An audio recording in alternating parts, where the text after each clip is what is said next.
तो दोस्तों कल थी 5 जनवरी और कल के दिन वो सब कुछ हुआ जो आज तक कभी भी भोजपुरी में नहीं हुआ। जैसे कि दोस्तों कल के स्टेज शो में अपने पावर स्टार पवन सिंह कभी तो खूब जी भर के हंसे और कभी तो उनके आंखों से आंसू भी निकल आए।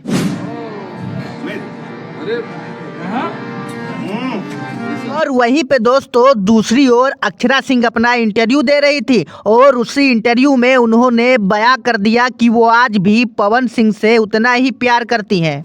पवन सिंह आखिरी नाम।